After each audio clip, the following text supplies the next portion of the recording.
Namaste. In today's lecture, we're going to study Patanjali's Raja Yoga tradition.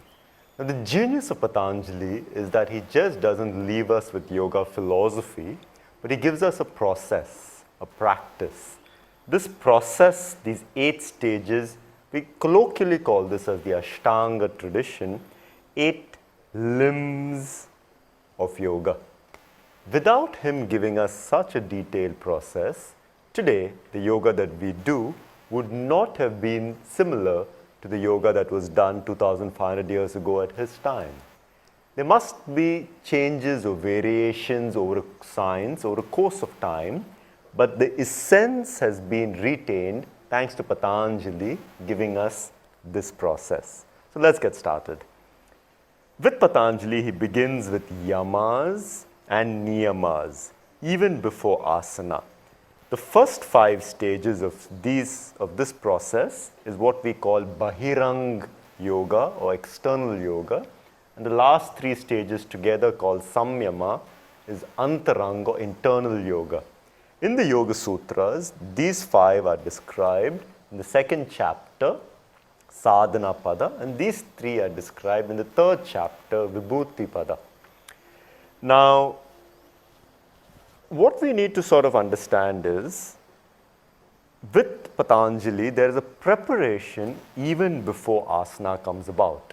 And that preparation is the yamas and niyamas, the personal observances. The yamas, there are 5 of them. Please understand, with Patanjali, this is not a moral code. It may be applied, but it's not a moral code essentially. These are the things that you do in your life so that there's a certain sense of peace, calmness and meditativeness in you. The yamas, 5 of them first. Satya, truthfulness. This is not that you're not lying to people only. It's much more than that. Am I living a life that is true to me? Am I doing the work? My relationship? Is everything in sync with my highest ideals? A life that is truthful to me. That is Satya. Ahimsa, non-violence. Not just that I'm not hitting somebody, but I have no violence in thought, action, word at all.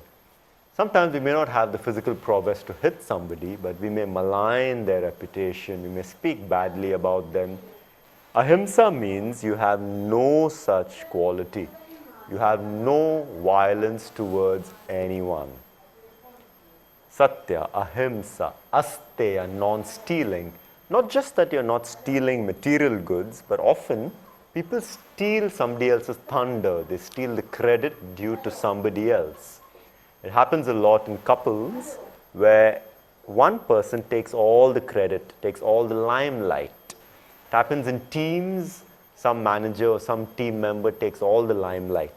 Asteya, non-stealing. Aparigraha, non-hoarding. You can do 2 things. You can either have minimalism, where you have just a few things, so you're not connected materially. But oftentimes, people who become minimalist, I'm speaking from experience often, that you become so fixated with those 50 things you have. Before you had 1,000, it was fine. Now you have only 50, so you're very fixed on that. So that is not aparigraha. Aparigraha means you're not really concerned, not attached to the material things you have. So you could have 1,000 things, no problem, but you're not connected.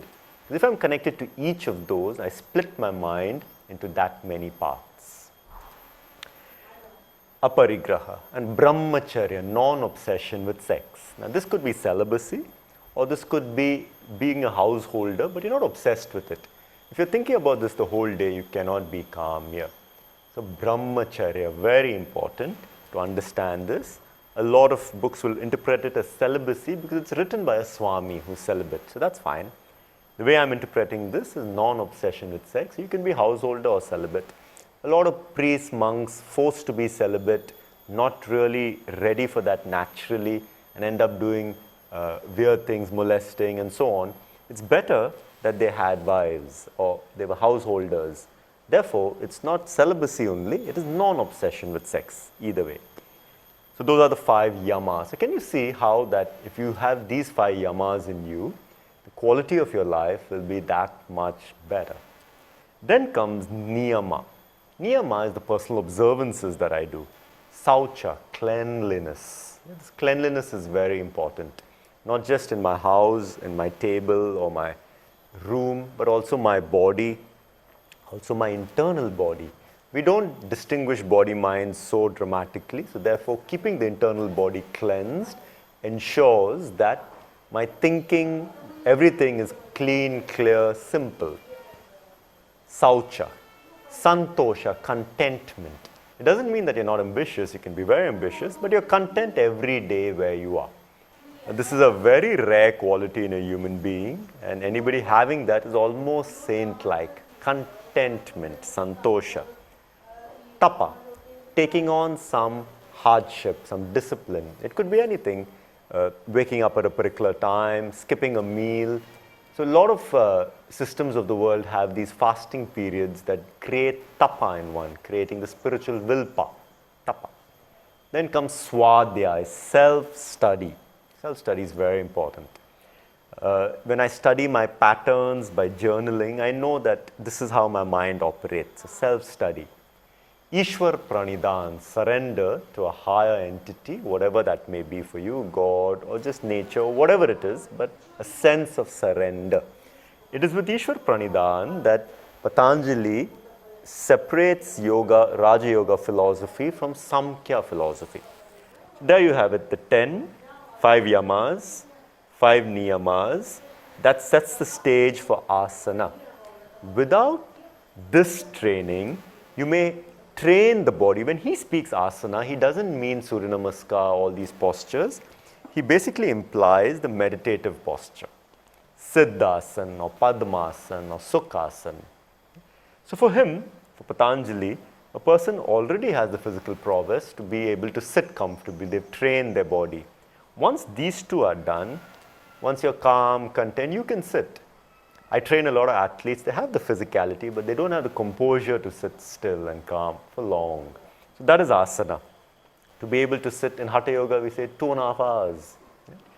To be asan siddh. So when he talks asana, sthira sukha asana, steady, and a feeling of comfort creates the asana. Steady, comfortable posture. Sthira sukha asana. Pranayama. Expansion. Prana is life force, ayama expansion. Expansion of life force through breathing. So the holding of the breath or the training to hold the breath is termed as pranayama. Now, pranayama happens to a fit body. When you're healthy, the breathing becomes deeper and you're able to retain the breath. So pranayama becomes a very important aspect in that journey. Now, after pranayama comes pratyahar, sense withdrawal. It's not that you're forcing yourself to close your eyes or not to talk, but you have reached such a beautiful state within. The body is humming, the mind is at peace. Therefore, you want to sit by yourself. When that happens to you, I'm not talking technique, I'm not saying close my eyes. Yeah, there are techniques, but as a life process, you've reached a stage in life where you just want to be by yourself. You want to sit because you have realized there's so much beauty within, and therefore you want to explore it and not always explore what is outside as we normally do. Pratyahara. So this sets the stage for internal yoga. Internal yoga, samyama, is defined as dharan, dhyan, samadhi. Dharan is concentration. Concentration or focus. If I were to pour water, there'll be water droplets, but if I were to pour oil, it would be a steady stream. That is dharan. Dhyan, meditation. When the concentration stays for a long period of time, we call that as dhyan or meditation. It's quantitatively a different state. Say you can focus on something for half an hour, now you can focus for 4-5 hours. Yeah? When this goes on for 4-5 days, so to speak, we call it samadhi. I'm just giving you a timeline. It's not necessarily a right timeline. I'm just saying that these are quantitatively different states. Focus, meditation, dissolution of sense of self. So in the yoga journey, one thing to note, this is the natural evolution of a human being. 2, Meditation is nothing unique that you do. It's a continuum.